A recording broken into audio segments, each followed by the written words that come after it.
All right, you scoured the internet, you want to get rid of your belt on your X3 or XXX, and you found out that DirtyBike makes the best, the original chain kit. And now you have your chain kit, got the green chain in there, and you want to stick it on, you want to install it. That's what we're going to talk about today. First thing we're going to do is remove the skid plate and the side plate, just a bunch of screws, and then unscrewing this thing, the connection for the charger, and then laying that stuff aside. Then you can get to everything that you're going to have to get to. So getting this nut off first, don't wait till last, because without the belt on, without the tire on, it just spins with the motor. So with it all assembled still, you can take something and put it in the belt and protect the frame. You don't want to do that.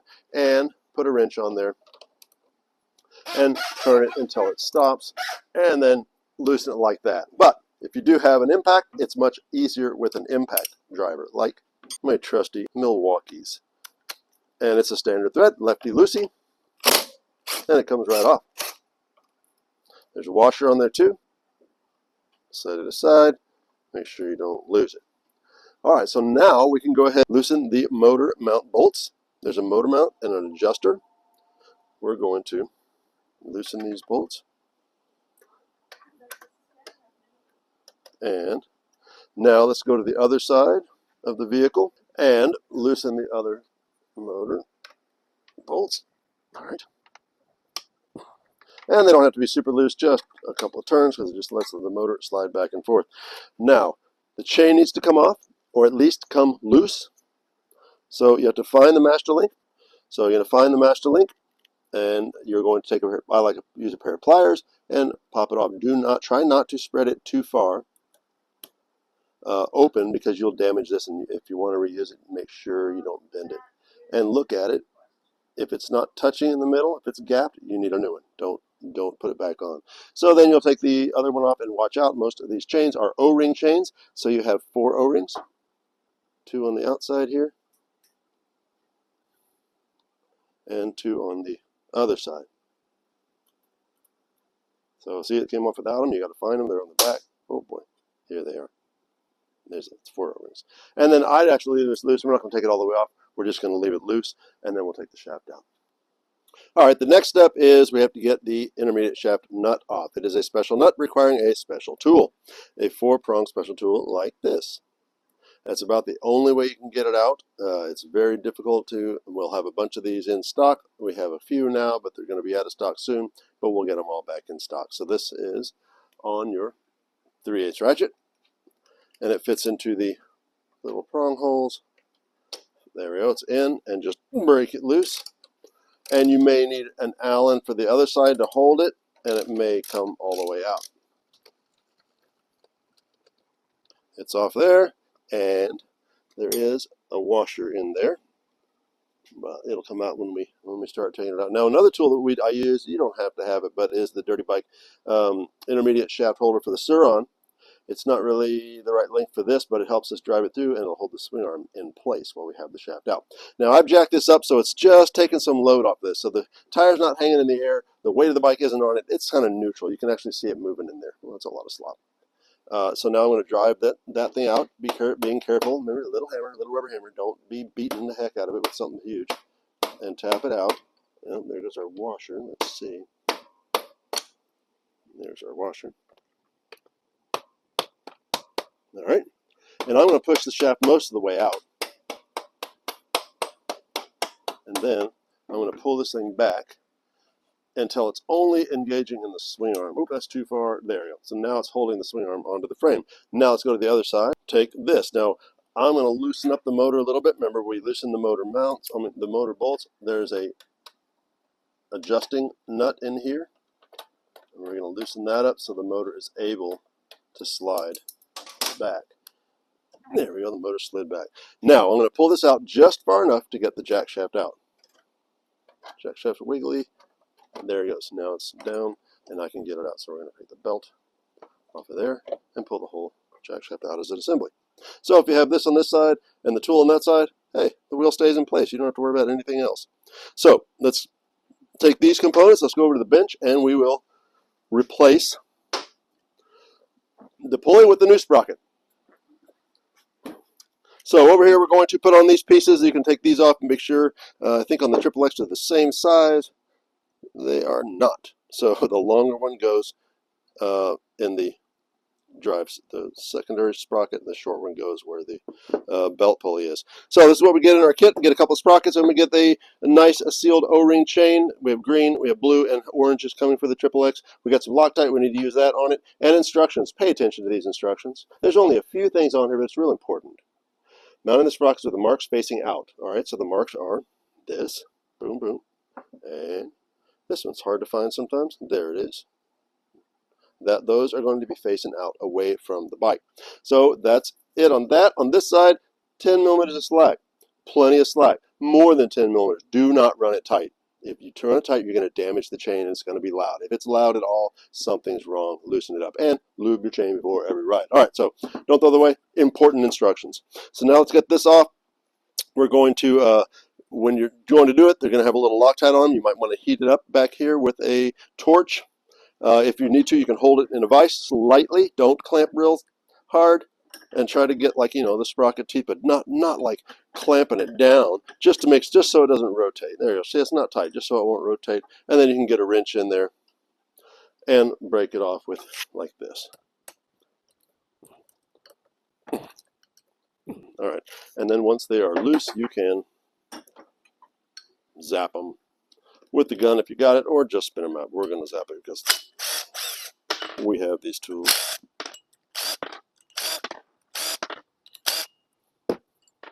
There you go. That is off. Now, always check your bearings in here. If they're bad, or the seals, or even like that one, I can see that seal's kind of bad. It's like sloppy in there. Our intermediate shaft bearing kit is relatively expensive. I think it's $22. Comes with both seals and all the bearings you need to rebuild this thing. So this would be a good time to check it. And if it's bad, get a DirtyBike rebuild kit. All right, so now we have the rear. Remember, the numbers are going to face out, so we're going to put it away from it. All right, and then our screws, we're going to put a little bit of blue Loctite that's supplied with you. Shake it a little bit, and just a couple drops. Boom, boom, boom, boom. You can drown it if you want, but it's going to be harder to get them off later, and a little dab will do you here. All right, I'm going to install them back in, and we're going to run them with the drill, and we're going to torque them to 11 Newton meters, I think.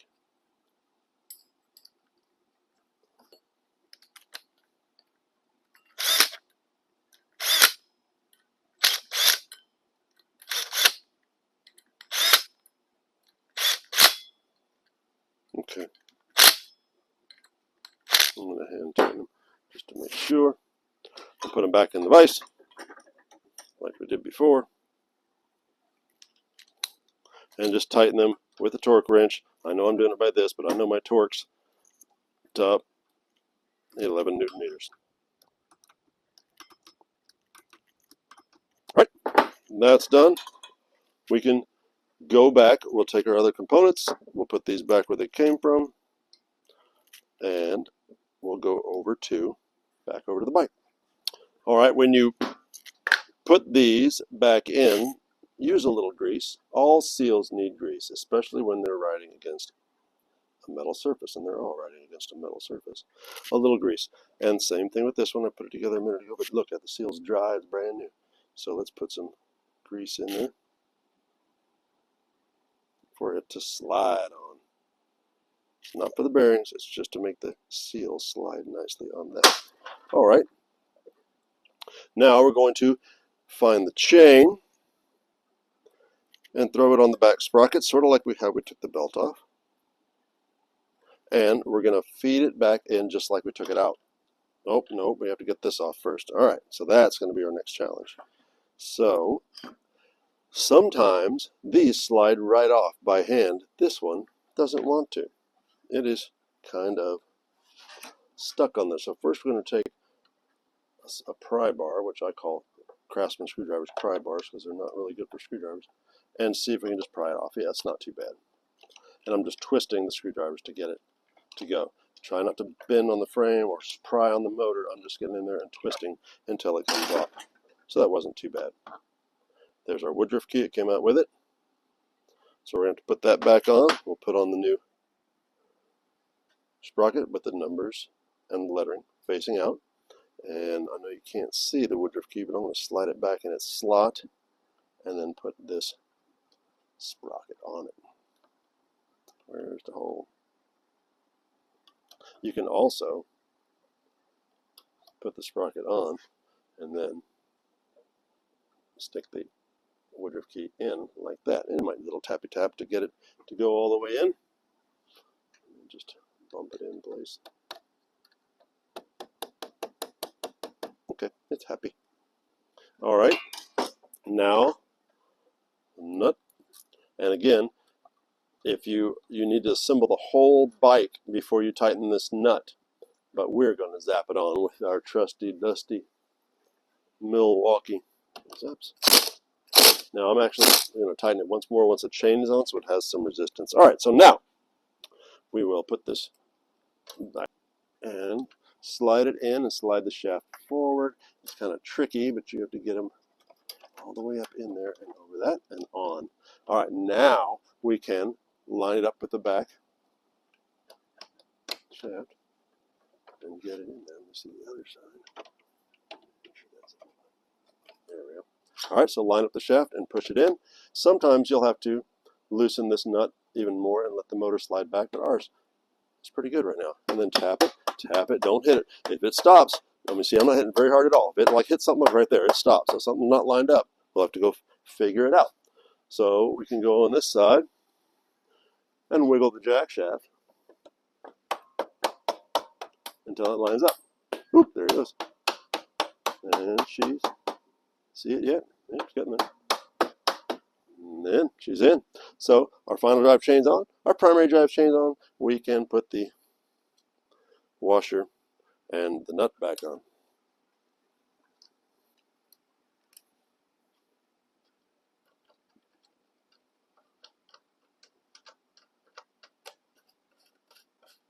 Nice tight fit. And tighten it up. And again, if the axle's spinning, which it is, so I'm going to take an Allen wrench and put it into the other side of the axle to hold it while I tighten it. All right, that's good. Now let's go ahead and put the chain back on while we're over here.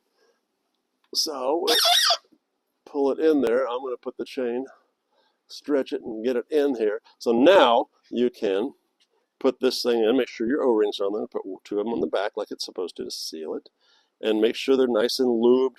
We're going to put a tiny bit of chain lube on it, on the whole thing. It's going to get messy, but just got to open it first.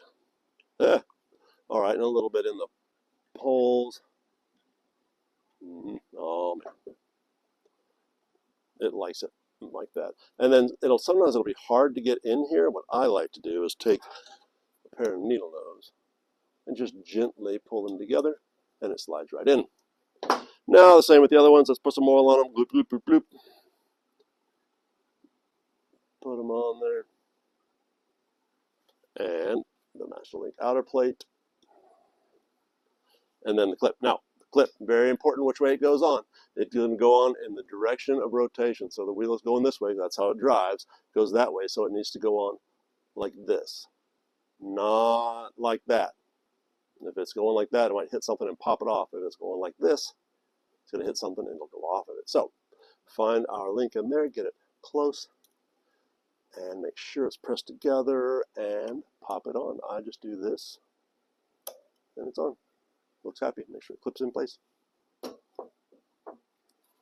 All right, now back to the other side. So now we are going to adjust this thing. That's a little too much play. If it's hitting the frame, it's too much play. So remember the motor is loose. We're going to take a 10 millimeter and just tighten it up without the jam nut. We're going to tighten it up until we have a good amount of play. And remember, it's at least 10 millimeters at the tightest spot. Still, all right, getting there, getting there. Nope, that might be too tight, but we'll see. So let's spin the wheel, find the tightest spot. It's a little too tight there, so that is too tight. That would cause noise and possibly even damage. That's all right. That's all right. That's all right. We're going to call it that good. Now it does change sometimes when you tighten the motor mounts down. I mean the motor bolts down. So let's do it and see if it changed anything.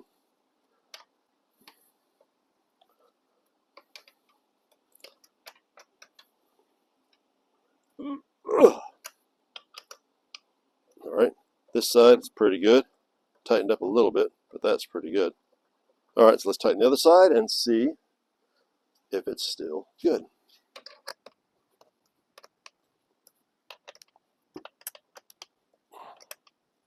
One more. All right, let's look at it again. There. All right. A loose chain like that is a happy chain. That is the minimum. You do not want to get it tighter than that. It'll go real loose. Don't get it tighter than that. And always use a quality chain lube every time you ride. We use this stuff. It is the best for the primary. It's a little messy, but it is the best, stays on the longest, and keeps your chain quiet the longest. It is Apogee Performance Chain Lube. We love this stuff. Just don't use too much of it. A little goes a long way. So that's it. Once you're this, you can tighten it up, snug it up a little bit, and then put the jam nut on it, which is just another nut to keep it in place. We'll put that on it. And that's pretty much it. You are ready to go. It is set and ready, and put on your skid plate and your side plate, and it's ready to go ride time. Just go play and have fun, man. Ride.